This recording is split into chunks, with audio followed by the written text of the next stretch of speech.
राधे राधे, जय श्रीमन नारायण। चलिए आज मैं आपको बैकुंठ चतुर्थी की कथा सुनाती हूँ। बैकुंठ चतुर्थी की वैसे तो 3 कथाएं हैं और मैं एक एक करके आपको तीनों कथाएं सुनाऊंगी।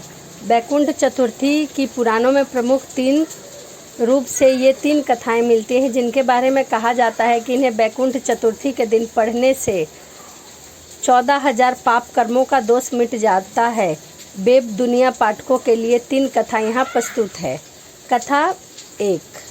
बैकुंठ चतुर्थी की पुरानी कथा के अनुसार एक बार की बात है, नारद जी पृथ्वी लोक से घूम कर बैकुंठ धाम पहुँचे। भगवान विष्णु उन्हें आदरपूर्वक बिठाते हैं और प्रसन्न होकर उनके आने का कारण पूछते हैं। नारद जी कहते हैं कि हे प्रभु, आपने अपना कृपा निधान रखा है, इससे आपके जो प्रिय भक्त हैं वही तर पाते हैं, जो सामान्य नर नारी है वह वंचित रह जाते हैं। इसलिए आप मुझे कोई ऐसा सरल मार्ग बताइए जिससे सामान्य भक्त भी आपकी भक्ति कर मुक्ति पा सके।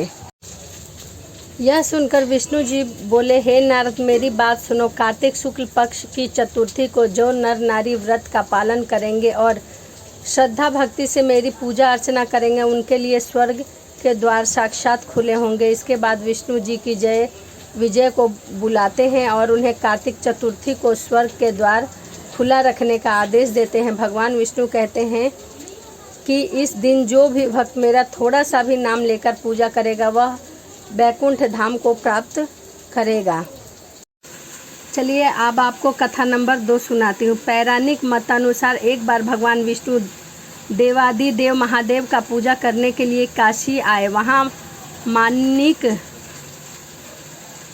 कर्णिक घाट पर स्नान करके उन्होंने 1000 स्वर्ण कमल पुष्पों से भगवान विश्वनाथ के पूजा का संकल्प किया। अभिषेक के बाद जब वे पूजा करने लगे तो शिव ने उनकी भक्ति की परीक्षा के उद्देश्य से एक कमल पुष्प कम कर दिया। भगवान श्रीहरि को पूजा की पूर्ति के लिए 1000 कमल पुष्प चढ़ाने थे। एक पुष्प की कमी देखकर उन्होंने सोचा कि मेरी आंखें भी तो कमल के ही समान है, मुझे कमल नयन और पुंडरीकाक्ष कहा जाता है। यह विचार कर भगवान विष्णु अपनी कमल समान आँख चढ़ाने को प्रस्तुत हुए। विष्णु जी की इस अगाध भक्ति से प्रसन्न होकर देव आदिदेव महादेव प्रकट होकर बोले, हे विष्णु, तुम्हारे समान संसार में दूसरा कोई मेरा भक्त नहीं है। आज की यह कार्तिक शुक्ल चतुर्थी जब बैकुंठ चतुर्थी कहलाएगी और इस दिन व्रत पूर्वक जो पहले आपका पूजन करेगा उसे बैकुंठ लोक की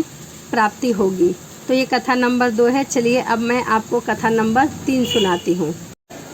भगवान शिव ने इसी बैकुंठ चतुर्थी को करोड़ों सूर्य की क्रांति के समान वाला सुदर्शन चक्र विष्णु जी को प्रदान किया। शिव जी तथा विष्णु जी कहते हैं कि इस दिन स्वर्ग के द्वार खुले रहेंगे। मृत्युलोक में रहने वाला कोई भी व्यक्ति इस व्रत को करता है वह अपना स्थान बैकुंठ धाम में सुनिश्चित करेगा। तो चलिए अब मैं आपको कथा नंबर 3 सुनाती हूँ। धनेश्वर नाम का एक ब्राह्मण था जो बहुत बुरे काम करता था। उसके ऊपर कई पाप थे। एक दिन वो गोदावरी नदी में स्नान के लिए गया। उस दिन बैकुंठ चतुर्थी थी। कई भक्तजन उस दिन पूजा अर्चना कर गोदावरी घाट पर आए थे। उस भीड़ में धनेश्वर भी उन सभी के साथ था। इस प्रकार उन श्रद्धालुओं के स्पर्श के कारण धनेश्वर को भी पुण्य मिला। जब उसकी मृत्यु हो गई तब उसे यमराज लेकर आए और नरक में भेज दिया। तब भगवान विष्णु ने कहा कि यह बहुत पापी है, पर इसने बैकुंठ चतुर्थी के दिन गोदावरी नदी में स्नान किया है और श्रद्धालुओं के पुण्य के कारण इसके सभी पाप नष्ट हो गए हैं, इसीलिए इसे बैकुंठ धाम मिलेगा। अतः धनेश्वर को बैकुंठ धाम की प्राप्ति हुई। तो ये है बैकुंठ चतुर्थी की कथा। तो इसे ज़रूर सुनिए। चलिए मिलते हैं अगले वीडियो में। राधे राधे।